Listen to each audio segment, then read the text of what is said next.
સુરત શહેર ક્રાઇમ બ્રાન્ચે એક અનોખા ચોરને પકડી પાડ્યો છે, જે ગોલ્ડ કે ડાયમંડ નહીં પરંતુ ઓફિસો અને દુકાનોમાંથી એસીના આઉટડોર યુનિટ્સની ચોરી કરતો હતો. આરોપી સીસીટીવીમાં પણ કેદ થયો હતો. આ ચોરી પાછળનું કારણ ઓનલાઈન તીતપતિ ગેમમાં ગુમાવેલા લાખો રૂપિયાનું દેવું હતું. ક્રાઇમ બ્રાન્ચે આરોપી ચેતનભાઈ રમેશભાઈ લખાણીને 10 એસી આઉટડોર યુનિટ સાથે ઝડપી પાડ્યા છે, જેની કુલ કિંમત રૂપિયા 1.5 લાખ આંકવામાં આવી છે. આ કાર્યવાહીથી સુરતના સરથાણા અને પુણા પોલીસ સ્ટેશનમાં નોંધાયેલા 4 ગુનાઓનો ભેદ પણ ઉકેલાયો છે. જુગારમાં 12 લાખ હારી જતા ચોરીના રવાડે ચડ્યો હતો. પ્રાથમિક તપાસમાં ખુલાસો થયો છે કે મૂળ ભાવનગરના અને હાલ સુરતના સરથાણા જકાતનાકા પાસે રહેતો ચેતનભાઈ છેલ્લા 1.5 વર્ષથી મોબાઈલમાં તીનપત્તીની ઓનલાઈન ગેમ રમતો હતો અને આ ગેમમાં તે આશરે 12 લાખ જેટલી રકમ હારી ગયો હતો.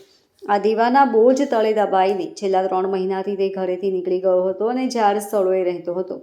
પોતાનું ગુજરાન ચલાવવા અને દેવું ચૂકવવા માટે તેને ગુનાનો માર્ગ અપનાવ્યો હતો. રાત્રિના સમયે તે સુરત શહેર વિસ્તારમાં આવેલી ઓફિસો અને દુકાનોમાંથી એસીના આઉટડોર યુનિટ્સ કાઢી લેતો હતો અને તેને વેચવા માટે એક ગોડાઉનમાં ભેગું કરતો હતો.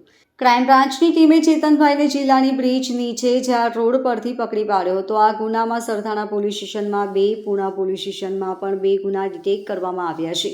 આ ઘટના ઓનલાઈન ગેમિંગના વ્યસનના ગંભીર પરિણામો અને ગુનાખોરી તરફ ધકેલાઈ જતા યુવાનોના કિસ્સાનું એક જીવંત ઉદાહરણ પૂરું પાડે છે.